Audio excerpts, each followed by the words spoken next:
2차 세계대전 당시 독일의 판처 전차는 현대전의 전조이자 후조였습니다. 페르디난트 포르쉐와 같은 엔지니어가 설계하고 메르세데스 벤츠와 같은 회사의 지원을 받은 이 인상적인 강철 기계는 제3제국의 군사력의 핵심이 되었습니다. 이 거대 전차들에는 페르디난트 포르쉐가 설계한 188톤의 거대 전차인 마우스와 동부 전선에서 파괴력으로 두각을 나타낸 구축 전차 페르디난트, 엘레판트 등의 프로토타입이 추가되었습니다. 한편 루프트바페는 BMW와 같은 회사의 기술 혁신을 통해 초기 공중 우위를 확보함으로써 이러한 지상 진전을 보완했는데 BMW는 포케불프 FW190과 같은 전설적인 항공기에 사용되는 BMW 801과 같은 엔진을 제조했습니다. 기갑 전력과 공군력의 조합은 독일이 전쟁 초기에 유럽 대부분을 지배하는 데 성공한 정역전의 기본이 되었습니다. 제3제국의 판처, 제국의 강철 거상. 연합군은 대부분 분야에서 독일군과 비슷한 수준의 무장을 갖추고 있었지만 제3제국은 전차 설계와 생산에 있어서 확실한 우위를 보였습니다.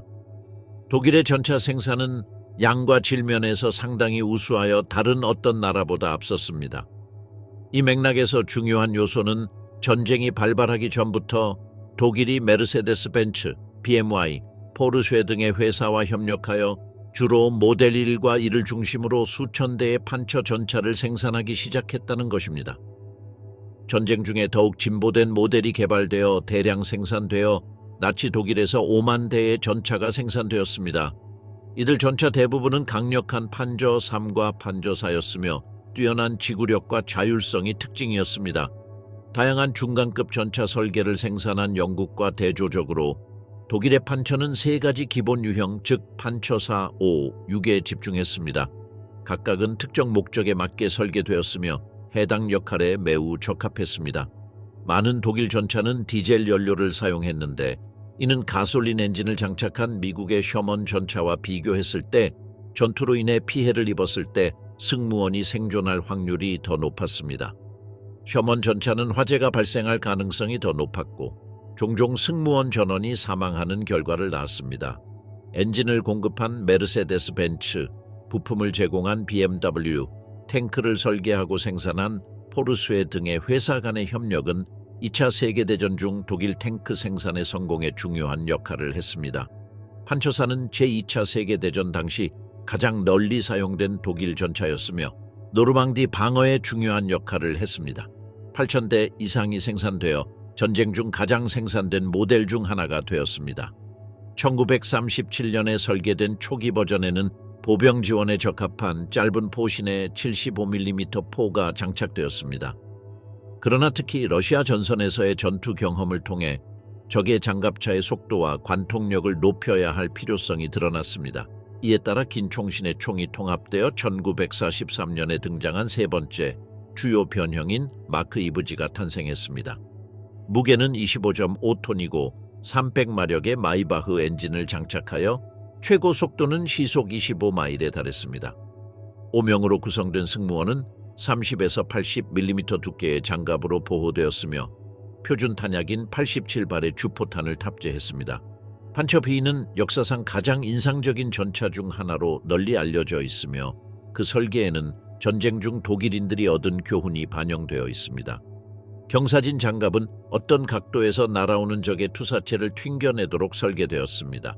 40에서 80mm 두께의 장갑과 고속의 75mm 포를 장착한 마크5는 어떤 전선에서든 강력한 상대였습니다.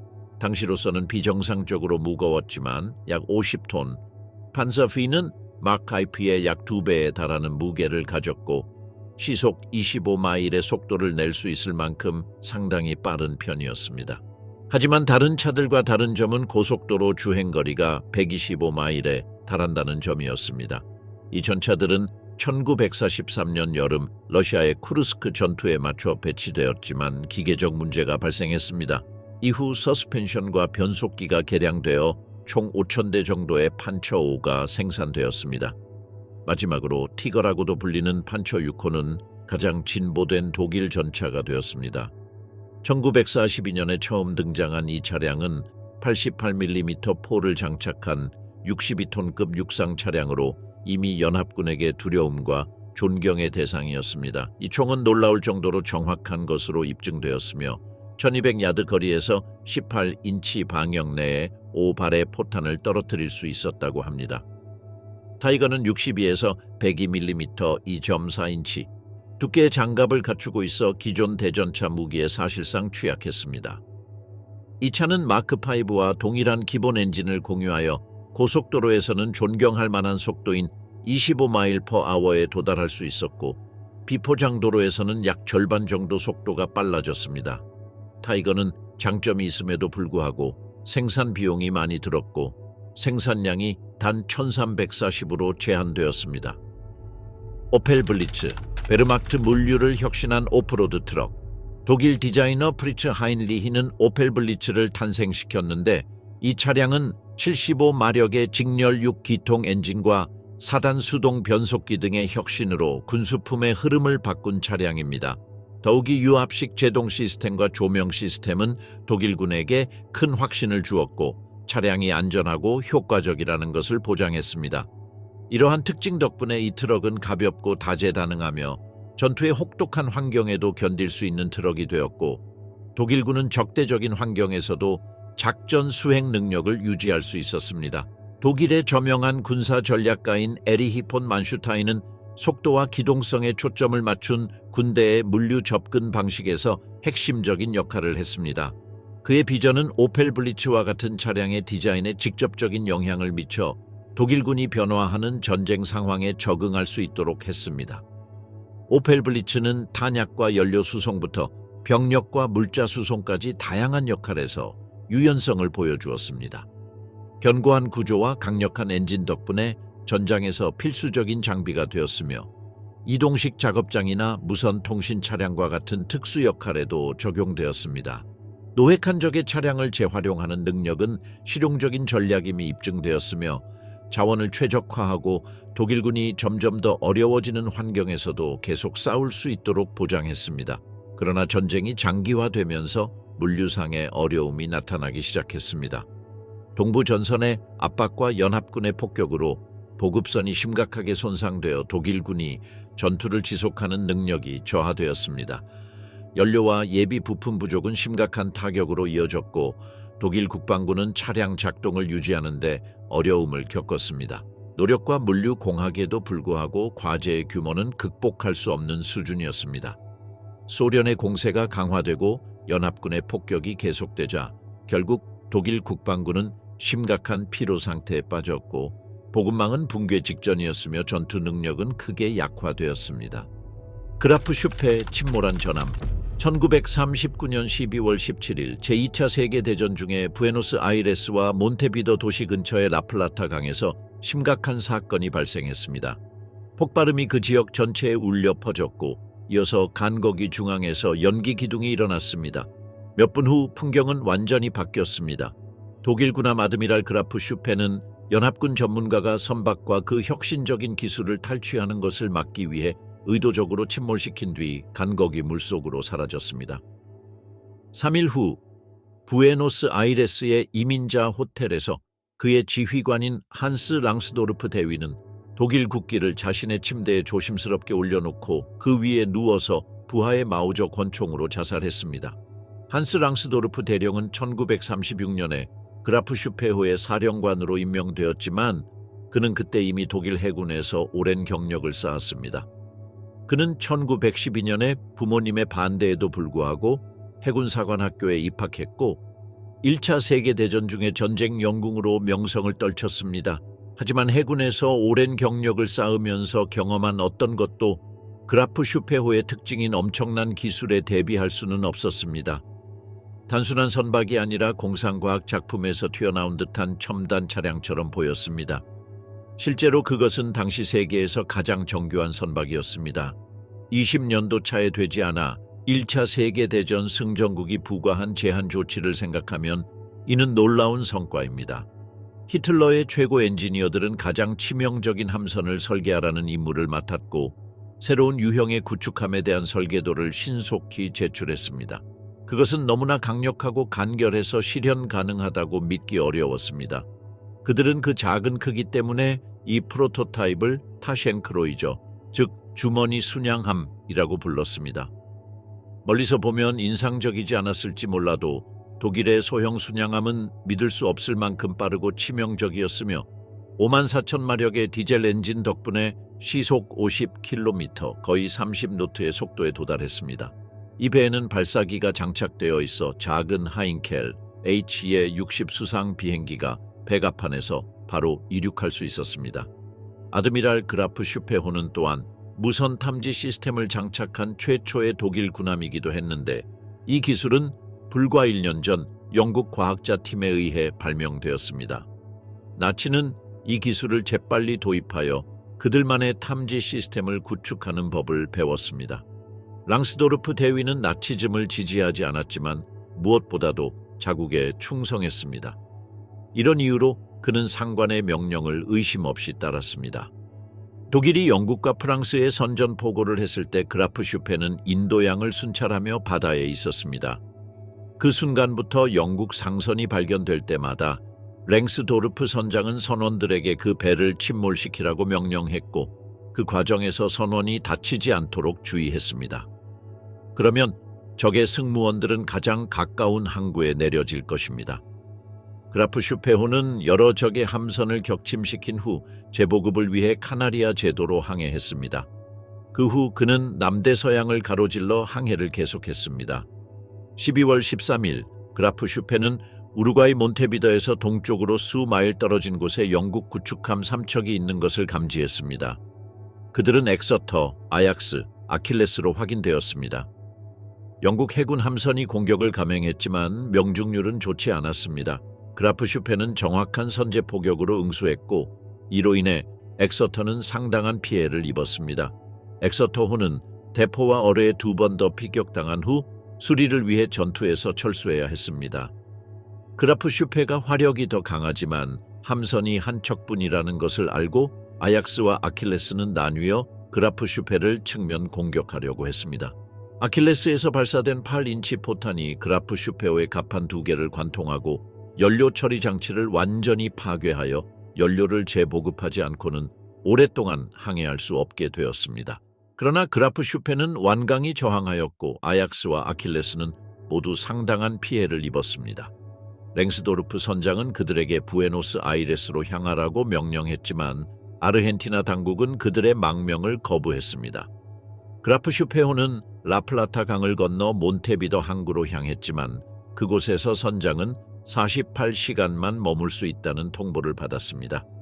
이 시간은 선체와 연료 장치에 연료를 공급하고 수리하기에 충분하지 않았기 때문에 그는 존경받는 선원이 내릴 수 있는 유일한 결정을 내렸습니다.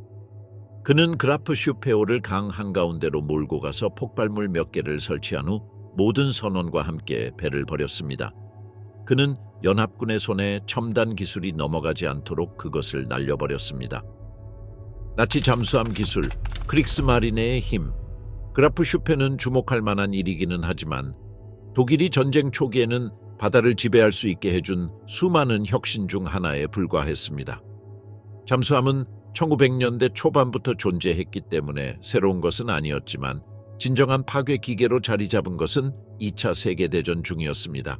작은 잠수함부터 고전적이고 은밀한 마크 21 유보트까지 1939년부터 1445년 사이에 1200척이 넘는 잠수함이 건조되었습니다. 세계 어느 바다도 연합군 함선에게 안전한 곳은 없었습니다. 1939년 9월부터 12월까지 독일 잠수함은 221척의 함선을 침몰시켰고 그 과정에서 잠수함 9척만 손실되었습니다. 이 놀라운 업적은 제1차 세계대전에서 여러 대의 잠수함을 지휘했던 뛰어난 전쟁 전략가이자 잠수함 조종사였던 카를 데니츠 제독의 지휘해에 달성되었습니다. 데니츠는 여러 대의 유보트가 동시에 하나의 목표물을 공격하는 집단 공격 전략으로 유명해졌습니다. 이 방법은 매우 효율적이었지만 동시에 많은 수의 선박이 필요했습니다. 데니츠의 능숙한 전략과 여러 가지 기술적 발전이 결합되어 독일 잠수함은 전 세계적으로 치명적인 포식자가 되었습니다. 첫째, 선체 건조 기술의 발전과 고강도 소재의 사용으로 독일 잠수함은 더 깊은 곳으로 진출할 수 있게 되었고 적 함선의 탐지를 피할 수 있는 능력이 향상되었습니다. 게다가 제2차 세계대전 당시 독일 잠수함은 적 잠수함보다 더 뛰어난 첨단 탐지 시스템을 갖추고 있었습니다. 마지막으로 그들은 GAA 전기 어뢰와 같은 첨단 무기를 보유하고 있었습니다. 이 어뢰는 기존 어뢰보다 저렴할 뿐만 아니라 눈에 띄는 거품 궤적이 없어 낮 동안 수행하는 공격에서 상당한 이점을 제공했습니다. 1941년 8월 27일 영국 왕립공군 연안사령부 제269 비행단은 전례 없는 작전을 수행했습니다. 이 작전은 전쟁 내내 반복되지 않았습니다. 그들은 수상함의 지원 없이 독일 잠수함을 납포했습니다. 잠수함 U570은 철저한 분석을 위해 신속히 영국으로 이송되었습니다. U570을 검사한 전문가들은 놀라움을 금치 못하며 더욱 발전된 공격 잠망경과 완전한 어둠 속에서도 볼 수 있는 야간 투시 시스템 등 잠수함의 모든 구성 요소가 영국 해군의 구성 요소보다 우수하다는 결론을 내렸습니다. 독일의 기술을 자국의 함선에 통합하는 작업이 즉시 시작되었고 이를 통해 독일의 함선은 금세 훨씬 더 강력해졌습니다. 그러나 드니츠의 집단 공격 전략에 맞서는 것이 여전히 필요했습니다. 이는 고속 대잠수함 호위함과 항공모함으로 구성된 사냥 및 파괴 부대를 창설함으로써 달성되었습니다. 해군 작전의 목적은 유보트를 피하고 호송대를 보호하는 것에서 유보트가 활동하는 모든 곳에서 유보트를 찾아내 파괴하는 것으로 바뀌었습니다. 드니츠는 아조레스 근처에 유보트를 배치하여 대응했는데 그곳에서는 지상 항공기가 여전히 유보트에 접근하기 어려웠습니다. 그는 이 지역에서 지브롤터와 영국 사이의 호송로를 위협하고자 했습니다. 드니츠는 서아프리카에서 남미, 카리브해까지 뻗어있는 지역에 자신의 권력을 집중하려 했지만 이 작전에 투입된 39척의 유보트 대부분이 요격당해 파괴되었습니다. 이는 역사상 가장 위대한 잠수함 함대 중 하나에 비극적인 종말을 안겨주었습니다. 독일 해군은 또한 비버 비베라는 소형 잠수함 유형을 개발했는데 이는 독일어로 비버를 뜻합니다. 이는 해안에 있는 적의 함선을 공격하기 위해 제작된 1인용 선박이었습니다.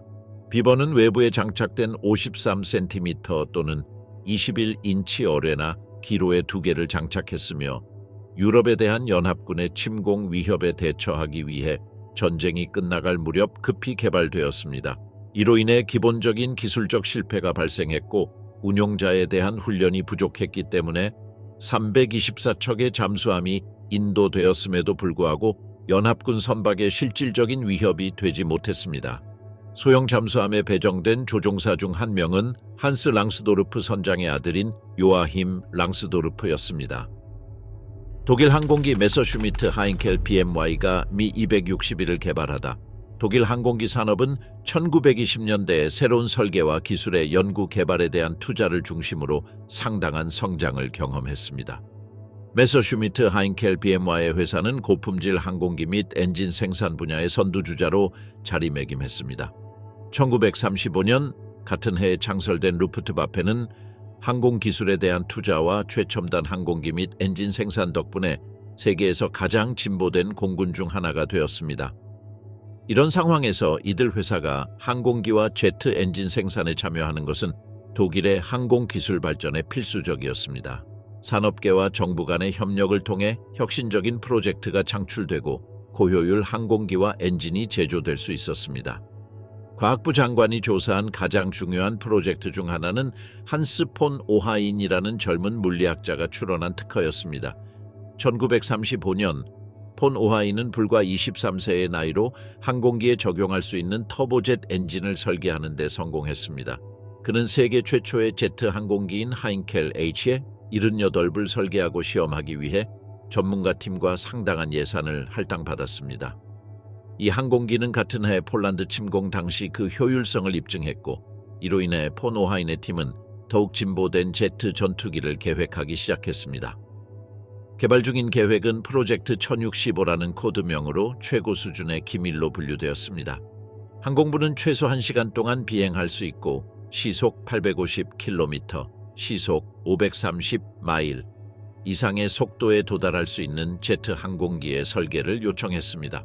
ME-262에 대한 최초의 계획은 1339년 초에 수립되었지만 초기 설계는 결국 운항에 들어간 항공기와는 매우 달랐습니다. 계속되는 설계 변경과 제트 엔진의 다양한 문제로 인해 첫 번째 프로토타입의 제작이 크게 지연되었습니다. 처음에 미-262C는 직선 날개로 설계되었지만 엔진이 예상보다 무거워지면서 문제가 발생했습니다. 메서슈미트는 마지막 엔진을 기다리는 동안 엔진을 날개 뿌리에서 날개 아래 나셀로 옮겨서 필요할 경우 더 쉽게 교체할 수 있게 했습니다. 이러한 수정은 훌륭한 설계적 선택임이 입증되었지만 불행히도 전쟁이 너무 늦게 진행되어 최종 결과에 결정적인 영향을 미치지 못했습니다.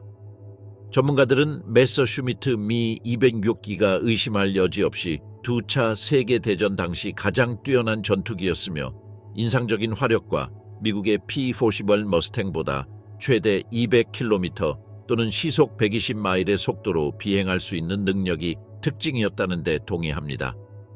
디자인은 매끈하고 공기역학적이었으며 기동성이 뛰어났습니다. 그러나 전쟁 중에 전투에 투입되기에는 너무 늦어서 그 영향력이 제한되었습니다. 메서슈미트 ME-206기는 이를 구동하는 융커스 주모 004 제트 엔진이 1944년 봄까지 대량 생산에 들어가지 않아 여러 차례 생산이 지연되었습니다. 항공부는 너무 늦을 때까지 신뢰할 수 있는 제트 엔진 생산을 우선순위에 두지 않았습니다. 그 결과 독일이 제작한 1,400대가 넘는 미-262 중 전투에 투입된 것은 약 300대뿐이었습니다.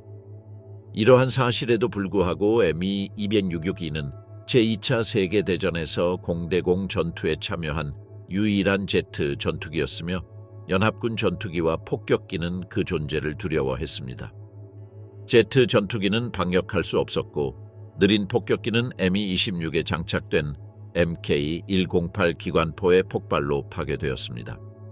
그러나 독일의 전쟁 흐름을 바꿀 수 있었던 제트 엔진은 대량 생산되지 않았고 연합군 정보부는 한 번에 공중에 떠있는 메서슈미트 ME-262가 36대를 넘지 않았을 것으로 추정했습니다. 이는 1945년 독일의 폐허 위를 날아간 수천 대의 연합군 폭격기와 전투기에 비하면 미미한 규모였습니다. 이 무렵 연합국은 스피트파이어 9, P-11D와 같은 우수한 전투기를 개발했고 1414년에는 템페스트, 스피트파이어 14, PFC-1 머스탱을 도입하여 공중전에서 상당한 우위를 점했습니다. 호르텐호 229, 제2차 세계대전의 스텔스 전투기. 2차 세계대전의 마지막 몇 달 동안 나치 독일은 혁신적인 우주선과 같은 디자인을 갖춘 실험용 전투기를 시험하기 시작했습니다. 호르텐호 229는 미래지향적인 외관을 가졌을 뿐만 아니라 당시 가장 진보된 기술을 탑재하고 있었습니다.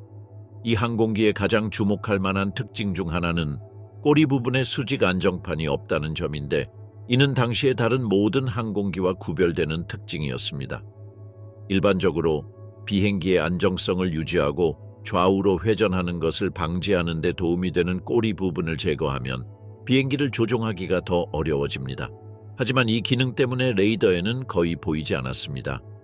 이 항공기의 혁신적인 디자인은 전투기라기보다는 비행 접시에 더 가까웠으며 이로 인해 흔히 플라잉 윙이라는 이름으로 알려지게 되었습니다. 이 설계를 통해 레이더에 쉽게 감지되지 않는 더 매끄럽고 공기역학적인 모양을 만들면서도 항공기의 크기를 줄일 수 있었습니다.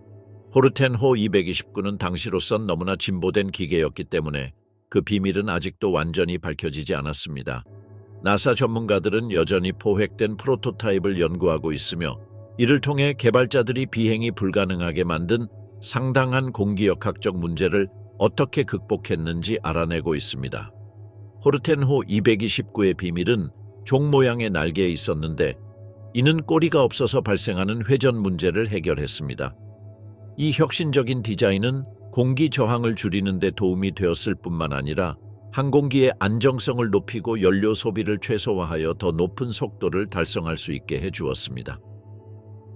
호이129는 발터와 라이마르 호르텐 형제의 작업 결과물로 당시 독일뿐만 아니라 전 세계에서 가장 뛰어난 항공 엔지니어로 여겨졌습니다. 1940년대 후반 미 공군 조사팀인 프로젝트 신팀은 미확인 비행 물체의 존재와 관련하여 그는 많은 목격 사례가 호르텐 설계를 기반으로 한 소련의 비밀 항공기였을 가능성을 고려했습니다. 호르텐 형제는 1930년대 초반에 항공기 설계를 시작했는데 당시 독일은 베르사유 조약의 제한으로 인해 공식적으로 공군을 보유하는 것이 금지되어 있었습니다. 그러나 군 조종사와 엔지니어들은 이러한 제한을 우회하는 방법으로 스포츠 비행 클럽에서 비밀리에 계속 모임을 가졌습니다. 이런 클럽에서 나치 독일의 공군인 루프트바페의 기초가 마련되었습니다. 이런 환경에서 호르텐 부부는 삼각익 항공기 설계의 선구자인 독특한 항공기 설계자 알렉산더 리피쉬를 만났습니다.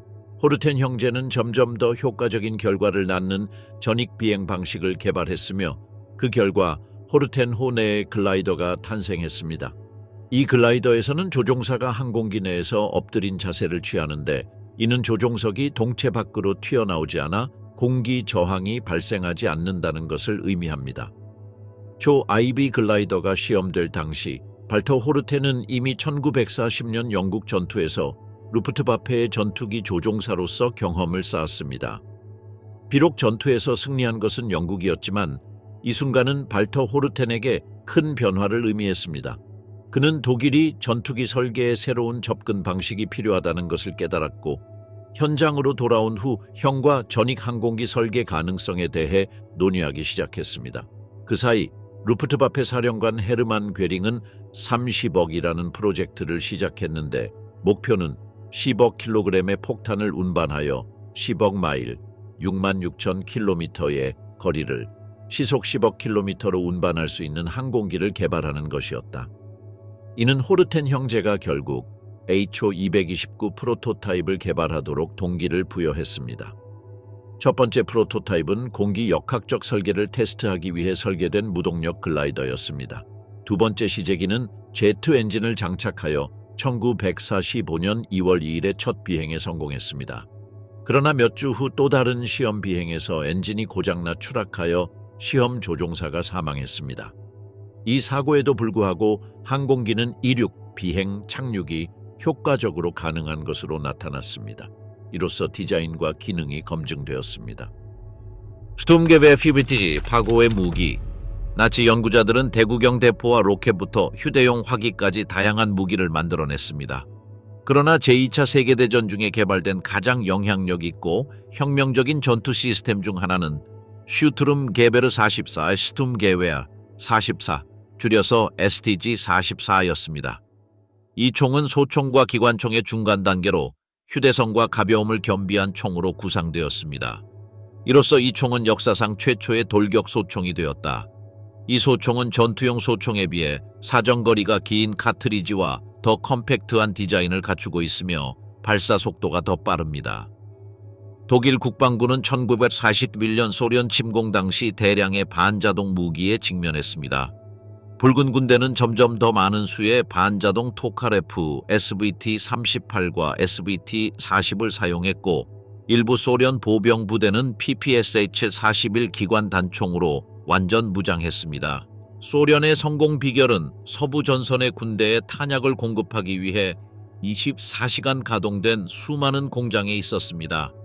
독일은 오스트리아, 체코슬로바키아, 폴란드, 프랑스의 공장을 확장하여 비슷한 생산률을 달성하고자 했습니다. 러시아 전선에서는 토카레프 소총으로 무장한 군인들의 집중적인 포격을 받은 후 독일 지휘관들은 경무장에 대한 요구사항을 재평가했습니다. 독일군은 게베어 41과 같은 반자동 무기를 도입하려고 시도했지만 이 무기는 운용에 문제가 있었고 수요를 충족시키기에 생산량이 부족했습니다. 경기관총이나 자동소총을 도입하려는 시도가 여러 차례 있었지만 강력한 마우저 소총의 반동을 자동 사격으로 제어하는 것이 너무 어려웠습니다. 사용된 탄약과 약실 공급 시스템을 수정하여 총구 충격량을 줄였습니다. 이를 통해 STG-44는 현실적인 전투 범위 내에서 사용자에게 효과적인 자동 사격 기능을 제공했으며, 이는 무연 화약이 발명된 이래 소총 분야에서 가장 중요한 발전으로 널리 간주되고 있습니다. 이러한 사실에도 불구하고 발사 속도는 러시아에서 독일군이 직면한 유일한 문제는 아니었습니다. 1941년 겨울은 독일 화염 방사기의 점화 장치가 추운 날씨에는 작동하지 않아 방해가 되었습니다. 이로 인해 혁신이 촉진되었고, 이후 버전의 무기는 수소 토치를 추운 기후에서 더 효과적인 것으로 입증된 카트리지 기반 시스템으로 대체했습니다. 제2차 세계대전 당시 독일군이 사용한 표준 화염 방사기 모델은 플라멘웨퍼 41, 즉 FMWC-41이었습니다. 이 모델은 1941년에 생산이 시작되었으며, 이전의 FMW-35의 개량형이었습니다. 이전의 FMW-35의 주요 단점은 무게가 너무 무거워서 장기간 운반하기 어려웠다는 것입니다. 모델 41은 총 중량이 18kg로 상당히 가벼웠습니다. 이러한 무기의 원래 목적은 고도로 요새화된 지역에 있는 적의 참호와 건물을 파괴하는 것이었습니다. 1942년부터 1945년 4월까지 64,000대 이상의 모델 41 화염 방사기가 생산되었으나 전쟁 직후 생산이 중단되었습니다. 당시의 다른 디자인과 마찬가지로 FMW-41은 탱크에 연결된 휴대용 토치에서 발사되는 타르와 가솔린의 혼합물에 불을 붙이는 수소 토치를 사용했습니다. 가솔린과 추진제는 운전자의 등에 있는 별도의 탱크에 실렸으며, 각 탱크는 플람멜 1구라고 불리는 타르와 가솔린 혼합물을 최대 11.8리터까지 담을 수 있었습니다. 이 모델은 이전 모델보다 신뢰성이 높고 조작이 쉬웠으며, 사거리가 32m 또는 105피트로 늘어났습니다. 전장에서 효과적이어서 두각을 나타낸 또 다른 무기는 MG42입니다. 이것은 독일 기관총으로 전쟁에서 가장 상징적이고 두려운 무기 중 하나가 되었으며, 발사 속도가 빠르고 장시간 지속 사격이 가능한 능력으로 유명했습니다. 과학적 발전과 나치즘과의 어두운 연관성, IG 파르벤에서 고고학 탐험까지 FMW-41을 돋보이게 만든 것은 반드시 디자인이나 엔지니어링이 아니라 악명 높은 IG 파르벤에서 개발한 연료 혼합물의 구성이었습니다. IG 파르벤은 아우슈비츠와 다른 강제 수용소의 가스실에서 사용된 화학 물질을 대량으로 생산한 회사입니다. IG 파르벤의 과학자들은 화학과 제약 산업의 모든 분야에서 중요한 공헌을 했습니다. 오토바이어는 1937년에 폴리우레탄 합성을 위한 폴리아디에이션을 발견하였고, 이 회사의 과학자 3명이 노벨상을 수상하였습니다.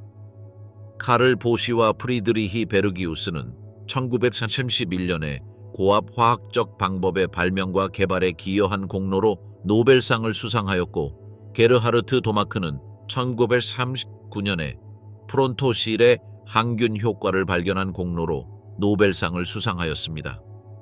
IG 파르벤은 오늘날에도 전 세계적으로 사용되는 특허도 개발했습니다. 그들은 합성 고무를 만드는 방법을 발견했는데, 이는 아시아와 미국의 고무 농장에 접근하는 것이 매우 어려웠던 전쟁 중에 매우 유용했습니다. 그들은 나중에 이 특허를 미국의 스탠다드 오일이라는 회사에 매각했는데, 이를 통해 미국은 인공 고무 생산을 신속하게 확보하고, 특히 일본과의 전쟁에서 미래의 수요를 충족할 수 있었습니다.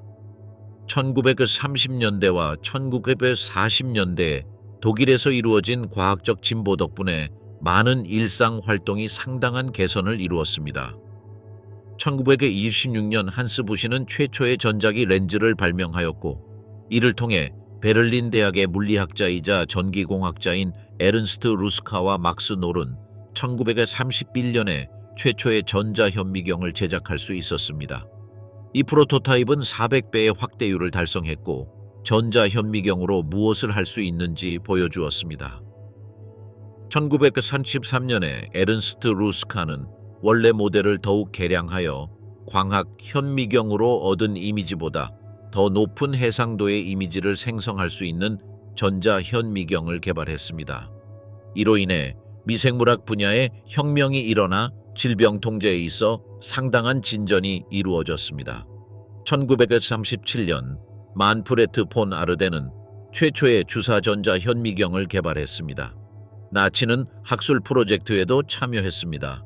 예를 들어 그들은 정치적인 동기에서이기는 하지만 그리스 올림피아 유적지의 대규모 고고학 발굴에 자금을 지원했습니다. 히틀러와 나치 당원들에게 있어서 1936년 올림픽 전후에 실시된 올림피아 발굴은 유명한 고대 유적지를 역사적으로 도용하고 헬레니즘과 게르만 문화의 관계를 기념하기 위한 주된 목적이었습니다. 나치 이념에 따르면 그리스인은 독일인과 마찬가지로 고대 아리아인의 후손이었습니다. 히틀러는 심지어 제국 건축가 알베르트 슈페어에게 뉘른베르크에 40만 명을 수용할 수 있는 거대한 경기장을 건설하여 4년마다 올림픽을 영구적으로 개최하도록 의뢰하기도 했습니다. 그러나 히틀러의 정치적 야망을 넘어 올림피아 유적지가 오랫동안 방치되어 왔다는 것은 사실이며 올림피아의 독일 고고학 연구소에서 지원한 자금으로 에밀 쿤체와 한스 슐라이프의 감독하에 최초로 포괄적이고 과학적으로 엄격한 유적지 발굴이 가능해졌습니다. 1940년에 발굴이 중단되었고 그 직후 독일이 이 나라를 침공하면서 이 나라의 대부분의 고고학 유적지가 파괴적인 영향을 받았습니다. 에니그마, 연합군에 저항한 제3제국의 암호. 에니그마 기계는 제2차 세계대전 당시 독일군 최고사령부에서 사용된 전기기계식 암호화 장치였습니다. 이 설계는 일련의 회전자를 사용하여 한 글자를 다른 글자로 바꾸는 상업용 암호 기계를 만든 아서 셰르비우스의 연구에 기반을 두었습니다. 셰르비우스는 에닉마 치피엘 마시는 AG의 소유자인 윌리 콘과 협력하여 설계를 개선하고 교체 가능한 로터를 추가했습니다. 1923년에 이 회사는 영업 비밀 보호를 위해 사실상 변조가 불가능한 새로운 기계를 판매했습니다. 이러한 사실에도 불구하고 에니그마 기계는 곧 독일군의 주목을 받게 되었고 독일군은 이를 공식 암호화 방식으로 채택했습니다. 에니그마를 가장 먼저 사용한 나라는 독일 해군이었고 이어서 육군과 공군이 에니그마를 사용했습니다. 에니그마 치피어 마시넨 AG 회사는 1926년에 독일 정부의 통제하에 들어갔고 이 기계는 상업시장에서 철수되었습니다. 독일 해군은 에니그마를 개조하여 네 번째 로터를 추가하여 보안을 더욱 강화했습니다. 이 버전은 아인스 또는 베르마르크트 에니그마로 알려졌으며 1930년에 실전 배치되었습니다. 에니그마 기계는 200조 개의 메시지를 다양한 방법으로 섞어 해독할 수 있었으며 올바른 키를 사용하면 원래 상태로 복원할 수 있었습니다. 그러나 에니그마 시스템의 아킬레스건은 전쟁 전에 판매된 상업용 기계였습니다. 이러한 기계가 군용 모델과 정확히 똑같이 작동하지는 않았지만 영국의 암호학자들은 상업용 기계에서 일부 메시지를 해독할 수 있었습니다. 마리안 레프스키가 이끄는 폴란드 수학자들은 1939년에 에니그마 암호를 해독하는 데 성공했습니다. 영국 정부는 1986년까지 이 사실을 숨겼고 그들이 암호를 해독한 사람이라는 인상을 주었습니다. 그러나 진실은 폴란드가 1928년부터 바르샤바, 스트로가르트, 포즈난, 크르제슬라비체에 있는 4개의 도청 기지를 이용해 에니그마 해독 작업을 해왔다는 것입니다. 폴란드는 또한 암호폭탄이라는 기계를 개발했는데 이를 통해 가로채는 메시지의 패턴을 알아낼 수 있었습니다. 이 기계는 여러 세트의 구멍이 뚫린 종이를 사용하여 회전자가 서로 맞물려 키를 형성하는 방식을 찾았습니다. 1939년 7월 초 폴란드 참모총장은 에니그마에서 빼낸 비밀을 연합국 정보기관과 공유하기 시작했습니다. 폴란드의 협조 덕분에 영국은 1939년 8월 독일의 메시지를 읽을 수 있었습니다. 에니그마 키는 로터의 내부 구조와 초기 위치에 의해 결정되었습니다. 독일군이 사용한 모델에는 로터가 9가지 유형으로 나뉘었고 해군이 사용한 모델에는 로터가 4가지 유형으로 나뉘었습니다. 에니그마 암호를 해독하기 위해 영국은 콜롯이라는 거대한 계산기를 사용했는데 이는 현대 전자컴퓨터의 선구자로 여겨진다. 영국의 방첩그룹에는 20세기의 가장 유명한 수학자 중 한 명이자 이론 컴퓨터 과학의 창시자 중 한 명인 앨런 튜링이 포함되었습니다. 콜롯이는 1943년에 가동을 시작했는데 이 해는 컴퓨팅의 탄생으로 여겨진다. 독일 철도 포병, 진화, 합성 소재나 폴리머와 달리 철도총은 매우 특수한 용도와 기능을 가지고 있습니다. 예를 들어 그들의 이동성은 이전에 철도 선로가 놓인 지역으로 제한되었습니다. 이러한 지리적 제약으로 인해 생산량이 상대적으로 낮았습니다. 독일이 제작한 가장 큰 철도포는 슈베러 구스타프, 쉐러 구스타프로 명명되었고 도라라는 별명을 가진 두 번째 철도포도 제작되었을 것으로 추정되지만 그 존재를 확인할 수 있는 구체적인 증거는 없습니다. 도라가 1942년 스탈링그라드 포위전에서 사용된 대포였을 것이라는 추측이 있었습니다. 슈베러 구스타프는 전투에서 사용된 가장 큰 포병대였으며 지금도 그렇다. 이 거대한 군사 장비는 길이가 약 50m, 내오비가 7밀매에 달했으며 대포만의 길이는 32.5매에 달했습니다. 직경 80cm의 대구경 발사체를 발사했는데 이는 최대 40km까지 날아갈 수 있었습니다. 거대한 대포를 조립하는 데 250명의 인력과 3일간의 노동이 필요했으며 적의 공습으로부터 대포를 보호하기 위해 대개 2개의 대공방어 대대가 근처에 배치되었습니다. 프랑스가 마지노 방어선을 건설하는 동안 1934년 독일군 최고사령부는 크루프 회사에 마지노 방어선 요새를 관통할 수 있는 대포를 설계해달라고 의뢰했습니다. 대포탄은 프랑스 포병의 사거리를 넘어선 7m 두께의 철근 콘크리트나 1m 두께의 강철판을 뚫을 수 있을 만큼 무거워야 했습니다. 이 군용 장비는 크기와 무게가 너무 무거워서 기존 철도에서는 운행할 수 없었고 프랑스 국경까지 운반하려면 특수한 이중선로가 필요했습니다. 전장에서 대포를 적절한 위치에 배치하기 위해 특수기관차와 크레인도 운반되었습니다. 그러나 슈베러 구스타프의 건설은 히틀러가 이 프로젝트에 대한 개인적인 승인을 내린 1937년 중반까지 시작되지 않았습니다. 이런 크기의 강철 조각을 제작하는 데에는 기술적 어려움이 있었기 때문에 최초의 대포를 완성하려면 몇 년이 걸릴 것이 분명했습니다. 두 번째 대포인 도라의 제작이 명령되었지만 그 위치는 알려지지 않았다. 크루프가 슈베러 구스타프의 건조를 완료했을 때 프랑스는 이미 제3제국의 영토가 되어 있었습니다. 그러나 동부 전선에서는 여전히 유용했기 때문에 1942년 3월에 조립되어 쌍둥이 철도를 따라 크림반도로 운송되었습니다. 슈베러 구스타프를 실은 열차는 25량의 차량으로 구성되어 있었는데 이는 열차 전체 길이가 1.6km 또는 1마일에 달한다는 뜻으로 단 하나의 대포를 전선으로 수송하는 데에만 사용되었습니다. 슈베러 구스타프가 처음으로 전투에 사용된 것은 1942년 6월 세바스토폴 포위전이었습니다. 7월 4일 포위 공격이 끝날 무렵 세바스토폴시는 폐허가 되었고 총 3만 톤의 포탄이 발사되었습니다.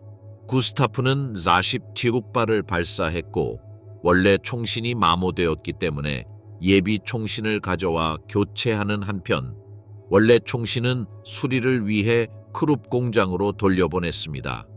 포위 공격 후 대포는 해체되어 레닌그라드 공격이 계획된 동부 전선의 북쪽으로 옮겨졌습니다.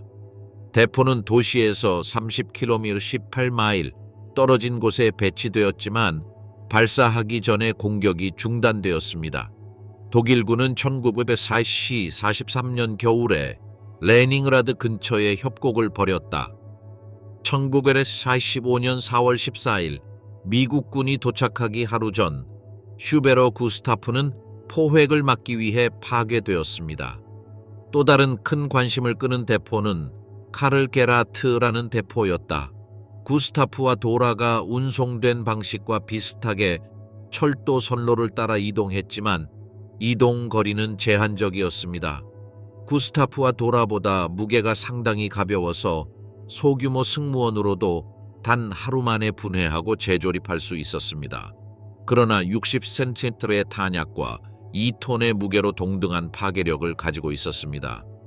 다른 대포와 비교했을 때 가장 두드러지는 특징은 크기와 무게 외에도 자체 추진식이라는 사실이었습니다. 즉, 움직이는데 기관차가 필요하지 않았습니다. 총 7문의 대포가 제작되었고 그중 6문이 1941년부터 1945년 사이에 군사작전에 사용되었습니다. 이 무기는 브레스트 리토프스크와 세바스토폴의 소련 요새 공격, 바르샤바의 폴란드 레지스탕스 폭격, 불지 전투, 레마겐 전투 중 루덴도르프 다리 파괴 시도에 사용되었습니다. 원자폭탄의 치명적인 비밀, 연합군의 승리에 기여한 중요한 요인 중 하나는 독일보다 먼저 달성한 원자폭탄 개발의 기술적 진보였다. 이러한 성과는 독일에서 유대인 과학자들이 추방된 것과 일부 관련이 있었는데 그들 중 다수는 이론 및 실용 물리학의 주요 전문가였습니다. 더욱이 미국은 전쟁이 끝난 후 독일과 오스트리아의 엔지니어, 과학자, 기술자들을 미국으로 데려오기 위한 비밀 작전을 수행했습니다. 독일 과학자들이 대부분의 학문 분야에서 선두주자였기 때문에 전문 인력에 대한 수요가 매우 많았기 때문입니다. 원자 연구의 주요 인물 중 한 명은 독일의 화학자이자 방사능과 방사화학 분야의 선구자인 오토 한으로 핵분열의 아버지로 알려져 있습니다. 한과 그의 조수 리제 마이트너는 마그데부르크에 있는 연구실에서 라디움, 토륨, 프로트 악티늄, 우라늄의 방사성 동위 원소를 발견했습니다. 1938년 하는 마이트너와 프리츠 슈트라스만과 함께 핵 분열을 발견했지만 1944년에 노벨 화학상을 수상한 사람은 한뿐이었습니다. 핵 분열은 핵 반응로의 기초를 마련해 주었고 나치 지도자들은 곧 핵무기의 기초를 마련해 주었다는 사실을 깨달았습니다. 한은 또한 우라늄이 핵 반응로와 폭탄을 만드는 데 이상적인 재료라고 제안했는데 우라늄은 당시 나치 독일이 점령하고 있던 체코슬로바키아의 광산에서 구할 수 있는 희귀한 광물이었습니다. 히틀러는 한, 베르너 하이젠베르크, 한스 가이거, 카를 프리드리히 등 독일의 저명한 과학자들과 접촉하여 핵기술 개발에 배정하라고 명령했습니다. 미국은 독일의 엘리트 과학자들이 회동했다는 소식을 듣고 깊은 우려를 표명했고 그들이 핵무기를 개발할 위기에 처해 있다고 우려했습니다. 이에 대응하여 독일의 가장 저명한 물리학자 몇 명을 모집하여 J. 로버트 오펜하이머의 지휘 아래 맨해튼 프로젝트에 참여시키기 위해 미국 영토로 데려오는 것을 목표로 한 페이퍼클립 작전이 실행되었습니다. 1943년 베르너 하이젠베르크가 취리히에서 한 강의에는 무장요원이 파견되어 강의를 주의 깊게 듣고 하이젠베르크의 연설에서 독일이 무기를 개발하고 있다는 내용이 드러나면 그를 제거하라는 명령을 받았습니다.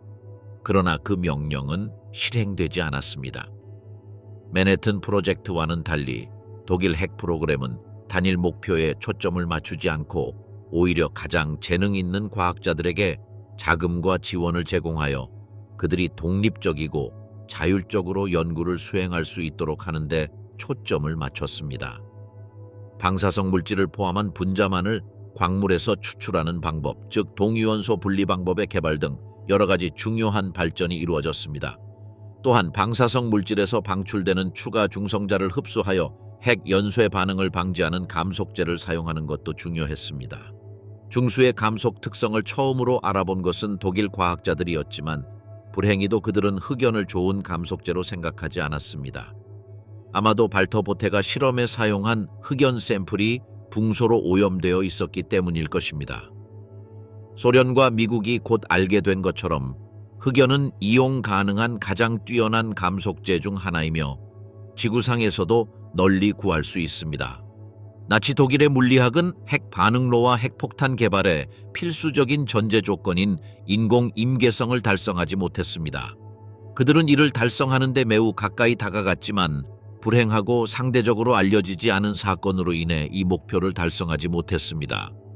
실제로 라이프치히 실험 사고는 역사상 최초로 기록된 원자력 사고였습니다. 이 사건은 1942년 6월 23일 라이프치히 대학교 물리학연구소의 한 연구실에서 일어났습니다. 과학자들이 연구용 원자로의 원시적 형태인 우라늄 기계를 사용하고 있을 때 갑자기 격렬한 증기 폭발이 일어나 실험실 전체에 화재가 퍼졌습니다. 다행히도 1945년 뉴멕시코주 로스앨러모스 연구소에서 일어난 유명한 데몬 코어 사건과 달리 사망자는 없었습니다. 이 사건에도 불구하고 미국은 인위적으로 임계점에 도달하는 방법을 찾아내어 핵폭탄 개발의 길을 열었고 2차 세계대전에서 미국이 확실하게 승리할 수 있게 해주었습니다. 전쟁은 많은 것을 바꾸어 놓았습니다. 독일은 탱크와 소총 등 매우 뛰어난 새로운 무기와 기술을 개발하고 있었습니다. 그들은 또한 애니그마라는 기계를 이용해 비밀 메시지를 보내고 싶어 했지만 연합군은 그 코드를 이해하는 데 성공했습니다. 이것은 그들에게 중요한 이점을 제공했습니다. 오토 한과 같은 과학자 덕분에 독일도 원자력을 연구했습니다. 하지만 미국은 더 빨리 움직여 그들보다 먼저 원자폭탄을 만들었습니다. 이는 전쟁에서 승리하는 데 결정적인 역할을 했고 국가 간 관계와 세계에서 권력이 분배되는 방식을 바꾸었습니다. 전쟁 중에 주요 자동차 브랜드가 협력하여 탱크와 군용 차량을 만들기도 했습니다. 메르세데스 벤츠, BMW, 포르쉐 등의 회사는 판처사와 티거 등의 전차를 개발했는데 이는 전쟁의 상징이 되었습니다. 공중에서는 메서슈미트와 융커스 등의 회사 간의 협력으로 세계 최초의 제트 전투기인 M2 이유기와 같은 전투기가 탄생했습니다. 이 전쟁은 함께 일하고 지식을 공유하는 것이 중요하다는 것을 보여주었습니다. 전쟁 후 많은 독일 과학자들이 로켓 기술과 우주 탐사와 같은 중요한 프로젝트를 진행하기 위해 미국으로 갔습니다. 이는 전쟁 이후에 일어날 일과 우주에서 국가 간 경쟁의 길을 열어주었습니다. 시간이 지나면서 이러한 연구 개발은 컴퓨팅, 의학, 에너지, 우주 탐사와 같은 기술에 큰 진전을 가져왔고 위성 제작과 전 세계 많은 사람들의 삶을 개선하는 새로운 치료법과 약물 개발이 가능해졌습니다. 게다가 전쟁 중에 탱크와 전투기를 개발하면서 얻은 경험과 지식은 보다 진보적이고 효율적인 민간 차량과 항공기를 개발할 수 있는 토대를 마련해 주었고 이는 전 세계의 운송 및 항공 산업에 상당한 영향을 미쳤습니다.